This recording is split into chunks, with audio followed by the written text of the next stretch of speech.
welcome to another edition of Akau TV. I'm joined this morning by Akau trainer Mark Walker. I understand it's getting a bit cold now, Mark. How are you feeling and finding the temperature down in Matamata?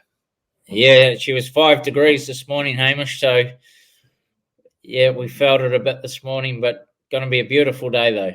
The second week of April, and I guess that's polar opposites to the 30 plus degrees you've been experiencing over the past 10 years there in Singapore. Yeah, I'd normally be sitting in my golf cart in the mornings with 2 fans going just to try and cool down, even at 6 o'clock in the morning. It's, totally different. Oh, absolutely. Well, firstly, a big congratulations on a great result there at Awapuni on Saturday. Not only did you take out the Group 1, but also the Group 3 with Amalfi Prince, and of course, obviously, Maven Bell was ran really well, and you had a bit of a scare there in the inquiry room. Yeah, it was a terrific day. It was really a fairy tale come true, being a homebred horse, but big team effort. You know, everyone's been so welcoming at the stables, all the senior foremans and all the staff. They know what they're doing, and it was just business as usual, which was good to see. But I expected the siren to go, but once I'd seen the head on, I was still relatively confident we'd keep the race. But if we'd been training the second horse, we would have had a crack as well. So I think it was the right result in the end. Absolutely. And Maven Bell, does she go for a spell now? Yep, Maven Bell. I saw her yesterday afternoon. She's already out at the farm, actually in the same paddock as Ballon Rouge. So the 2 homebred Group 1 winners are having a holiday together. Beautiful. And Dynastic, things didn't go quite right there. No, exactly. First trip away, Hamish. So it was a bit of a messy race at about the 800-metre mark, and he got a bad bump. And Opie said he just overreacted and went to go straight ahead at the corner. But he'll keep. He's more of a 3-year-old in making anyway. So I saw him at the farm yesterday afternoon as well. He looks great. Absolutely. And the horses absolutely thrive out there this time of year when the grass starts growing at Te Akau stud. So Dynastic, I guess he'll be on a Guineas path in the spring. Yeah, exactly. 2,000 guineas has been a kind race to Te Akau over the years, but obviously we've got to sit down and with Dave and Karen and have a proper chat about their plans. But we just checked them yesterday afternoon out at the farm, checked all the spellers. So busy afternoon.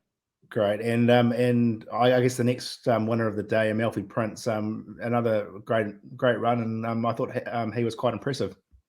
Yeah, definitely. He was probably under the radar a little bit, but lovely rider Joe's. He had to use a bit of petrol up early in the early part of the race, but gee, was strong at the finish. So he goes to counties to that Group 2 Trelawney Stud Championship, and you never know if he performed there, the possibility of getting on the plane to Brisbane. But late maturing horse who's just coming into his own.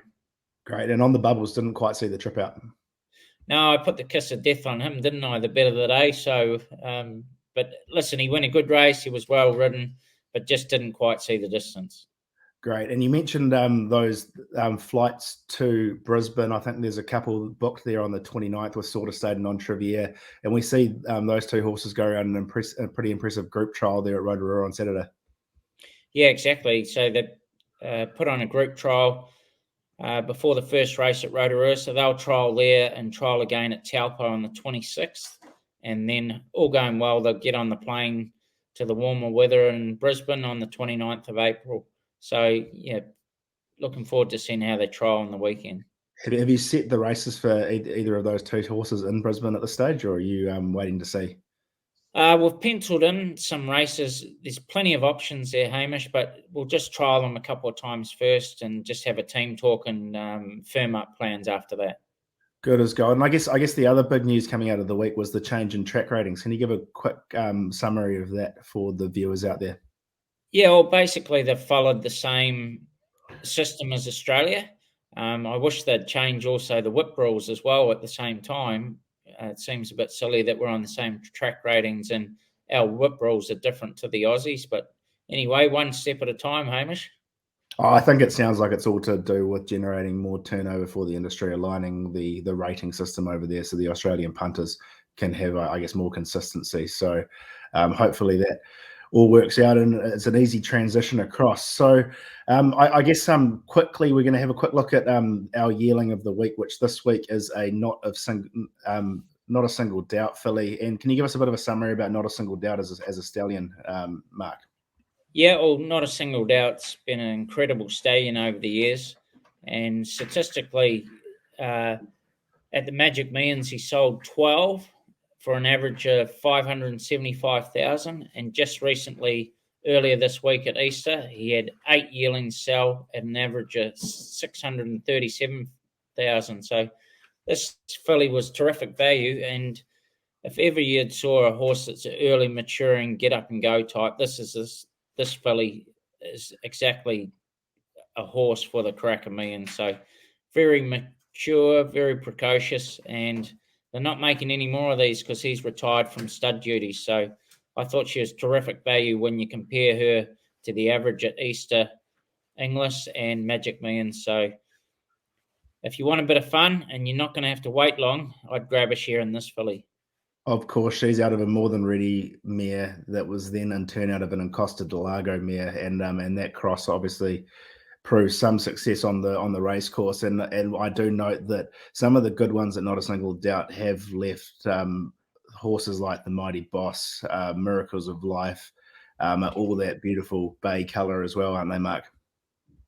Yeah, and he's just been an incredible sire because he started off, Hamish. He started off, getting equivalent of K3 or festival mares. He's done it all himself. He started off at the lowest service fee, and he climbed right up to the top of the tree. So you just love sires that can do it, from ground zero and build their way up, and he's one of them. Absolutely, absolutely. So, if you want to get involved with this beautiful filly, then get in touch with the team over the weekend. A 5% share is $10,500 plus GST. We'd love to have you in the team and hopefully having a look at some of those races, like Mark mentioned, the Cracker Million in January at Pukekohe in 2023. So this week we're going to have a quick look at a couple of meetings. Awapuni tomorrow. Also, Awapuni today, we've got one runner lining up down there.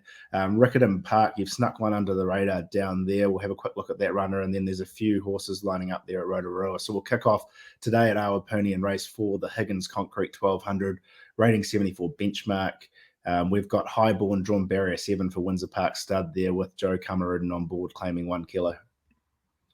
Yeah, Hamish, she won her last start, but she got all favours. She was well ridden at Matamata, drawn the inside, and that was 65 grade. So steps up to 74. So she's got to find a fair bit to measure up, but we wouldn't have sent her all that way if we didn't think she'd be a top 4 contender sort of thing. Absolutely. And then down to Riccarton Park in race 6, the NZB Insurance Stakes for the 3-year-old fillies, set weight conditions over a mile. You've snuck the Savabeel filly, Belle of the Ball, down there. Unfortunately, she's drawn wide in barrier 14. Joe goes down there to take the ride.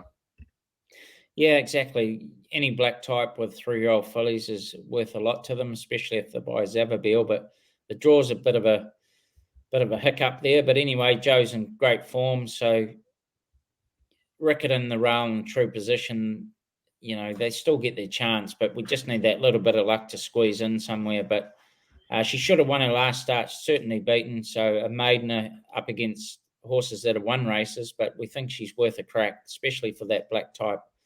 Absolutely. And then back up the country to Rotorua, we kick off in race 2, the Sweeney Townsend Insurance Brokers 1,215 metres, which is quite a strange distance there at Rotorua.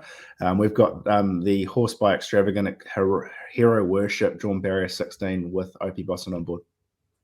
Yeah, shocking draw, but anyway, you got Opie in the saddle, and they can swoop a bit at Rotorua, Hamish, so we'll just have to ride him a bit patiently early and see if he can hit the line. And Yvonne Delay, drawn barrier 13 for Joe Mara Bloodstock with Lethanus on board. Yeah, same thing. 1,200 would be a bit short for her, but somewhere to kick her off, and it sort of fits in nicely. There's a meeting here at Matamata on the 20th, so if she's hitting the line strong, she'll step up to 1,400 at Matamata, which will suit her better. Great. And race 3, the Waitomo Fuels 1,215 metre maiden. We've got Ready to Drink, drawn barrier 2 with Opie Boston on board. Yeah, interesting runner, Burgundy Corsage gelding, owned in Hong Kong. I think this horse can race well. His work on Tuesday was good. Cool. And race 4, the Campbell Infrastructure 2200, rating 74 benchmark. Soprano Supreme, drawn barrier 5 for Fortuna. Opie Boston on board. Yeah, nice progressive mare, won her last start. Likes Rotorua, so definite top 4 contender. And a nice type lining up in race 8, the Lance Lawson 12-15, rating 65 benchmark. Akau was placed in some pretty impressive races through the lead up or the back end of the spring there. Again, a horror draw in barrier 20. Opie Boston takes the mount at 60.5 kilos. Yeah, worst case scenario, he'll jump out of barrier 14, which still makes it tough. But if the track's a little bit cut up on the inside, Hamish, by that time of the day, it might just suit him, especially if they get a shower rain either, Saturday morning. But he's a pretty promising horse, so I still think he can overcome the draw if he had a bit of luck. Good as gold. And we need to get one on the board, Mark. So who is our best of the weekend? Yeah, I'm going for Wairau Cove. Even from that horror draw, I think he's a pretty promising horse. Good as gold. Well, a quick look ahead to next week. We've got Ruakaka on Wednesday. You probably haven't been up to Ruakaka for a while, have you? No, I don't intend to on Wednesday either, Hamish. We've got no entries. Maybe sometime soon. You might be able to go up there for a holiday.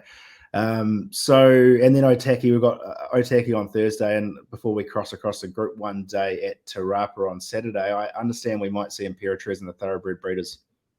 Yeah, we've got Imperatriz penciled in there, and also Mai Tai. So, looking forward to Te Rapa on the 16th. We've got some nice runners.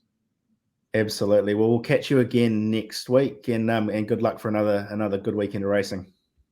Yeah, we're going to need luck from some of those draws, but anyway, you've got to be in to win. Absolutely. Champion team, Team Te Akau. Feel the passion in the pulse, from the sail to the saddle. If you want to win the Karaka Million, no one does it better. Our results speak for themselves. Our horses have won 6 Karaka 2-year-old millions in a row. If you'd like to race a Probabile, Avantage, or Te Akau Shark, all bought and trained by Te Akau, chat with us live online now at teakauracing.com. You'll love being part of New Zealand's #1 stable. Go the Tangerine!